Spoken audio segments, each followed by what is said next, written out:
로마서 5장. 우리가 믿음으로 의롭다함을 받았으므로 우리는 우리 주 예수 그리스도로 말미암아 하나님과 함께하는 평강을 누리고 있습니다. 예수 그리스도에 의해서 또 믿음으로 우리는 지금 우리가 서 있는 이 은혜의 자리에 들어와 있습니다. 그리고 하나님의 영광을 소망하며 즐거워합니다. 이뿐만 아니라 우리는 환난을 당하더라도 즐거워합니다. 그것은 환난이 인내를 낳고 또 인내는 연단된 인품을 낳고 연단된 인품은 소망을 낳는 것을 알기 때문입니다. 이 소망은 절대로 우리의 기대를 저버리지 않습니다. 그것은 하나님께서 우리에게 주신 성령을 통해 우리 마음에 하나님의 사랑을 부어주셨기 때문입니다. 우리가 아직 연약할 때에 그리스도께서 시의적절할 때에 경건하지 않은 사람들을 위해 죽으셨습니다. 의인을 위해 죽는 사람은 거의 없습니다. 간혹 선한 사람을 위해 죽겠다고 나서는 사람이 있을는지는 모르겠습니다. 그런데 그리스도께서는 우리가 아직 죄인 되었을 때에 우리를 위해 죽으셨습니다. 이것으로써 하나님께서는 우리를 향한 그분의 사랑을 나타내셨습니다. 그러므로 우리는 그리스도의 피로 말미암아 의롭다함을 얻었으므로 우리가 그리스도를 통해 하나님의 진노로부터 구원을 받을 것은 더욱 확실합니다. 우리가 하나님과 원수가 되었을 때에도 그리스도의 죽음을 통해 하나님과 화목하게 되었다면 이렇게 하나님과 화목을 누리고 있는 사람들이 그분의 생명으로 말미암아 구원을 받게 될 것은 더욱 확실합니다. 이뿐만 아니라 우리는 이제 우리 주 예수 그리스도를 통해 하나님 안에서 즐거워합니다. 예수 그리스도로 말미암아 이제 우리는 하나님과 화해하게 되었습니다. 그러므로 한 사람을 통해 죄가 세상에 들어왔고 그 죄를 통해 사망이 들어온 것처럼 모든 사람이 죄를 지었으므로 사망이 모든 사람에게 이르렀습니다. 하나님께서 율법을 주시기 전에도 죄가 세상에 있었지만 율법이 없을 때에는 죄를 죄로 여기지 않았습니다. 그러나 사망은 아담 시대부터 모세 시대에 이르기까지 심지어 아담이 지은 죄와 똑같은 죄를 짓지 않은 사람들마저 지배하였습니다. 아담은 장차 오실 분의 모형입니다. 하지만 하나님께서 주시는 은혜는 아담이 지은 죄와 비교가 되지 않습니다. 많은 사람이 그 한 사람의 죄 때문에 죽었다면 한 사람 예수 그리스도의 은혜로 인한 하나님의 은혜와 선물은 많은 사람에게 더욱 넘쳤습니다. 또한 하나님의 선물과 아담의 죄는 차이가 있습니다. 한 사람의 죄 때문에 심판이 오게 되고 모든 사람을 정죄에 이르게 했으나 하나님의 은혜의 선물은 많은 범죄 때문에 오게 되어 많은 사람에게 의롭다함을 받게 하였습니다. 한 사람의 죄로 말미암아 사망이 왕노릇하였다면 하나님의 넘치는 은혜와 의롭다고 여기시는 선물을 받는 사람들은 한 분 예수 그리스도를 통해 참 생명 안에서 더더욱 왕노릇하게 될 것입니다. 그러므로 한 사람의 범죄 때문에 모든 사람이 죄인이 되었지만 한 사람의 의로운 행동 때문에 모든 사람에게 생명을 낳게 하는 의로움이 발생했습니다. 한 사람의 불순종으로 많은 사람이 죄인이 되었듯이 한 사람의 순종으로 많은 사람이 의인이 될 것입니다. 율법은 범죄를 증가시키려고 들어왔습니다. 그러나 죄가 많아진 곳에 하나님의 은혜가 더욱 넘치게 되었습니다.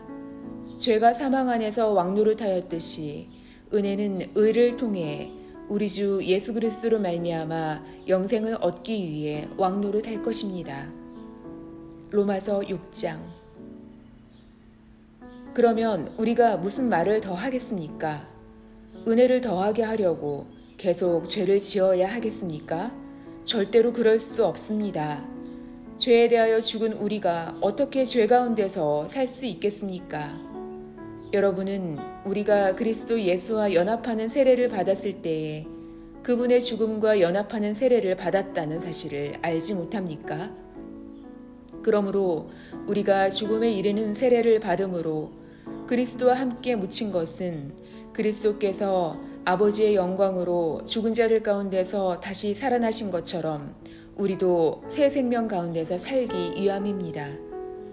우리가 그리스도와 연합하여 그분의 죽음에 참여하였다면 그분과 연합하여 그분의 부활에도 참여할 것이 확실합니다. 우리는 우리의 옛사람이 그리스도와 함께 십자가에 못 박혀 죄의 몸이 무력하게 되었으므로 우리가 더 이상 죄의 노예가 되지 않는다는 것을 압니다. 그것은 죽은 사람은 죄의 세력에서 해방되었기 때문입니다. 우리가 그리스도와 함께 죽었다면 또한 그리스도와 함께 살아날 것도 믿습니다. 그리스도께서 죽은 자들 가운데서 살아나셨기에 다시는 죽는 일이 없어 죽음이 그분을 지배하지 못한다는 것을 우리는 압니다. 그리스도께서 죽으신 것은 죄에 대해서 단번에 죽으신 것이며 그리스도께서 다시 살아나신 것은 하나님께 대하여 살아나신 것입니다. 이와 같이 여러분도 여러분 자신을 죄에 대해서는 죽은 사람으로 하나님께 대해서는 그리스도 예수 안에서 살아있는 사람으로 생각하십시오.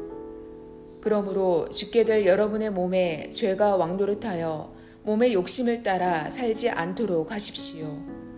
또한 여러분의 몸을 불의를 행하는 도구로 죄에게 내어주지 말고 죽은 자들 가운데서 살아난 자들답게 여러분의 몸을 의를 행하는 도구로 여러분 자신을 하나님께 드리십시오. 여러분은 율법 아래 있지 않고 은혜 아래 있으므로 죄가 여러분에게 왕노릇할 수가 없습니다. 그러면 어떻게 해야 하겠습니까?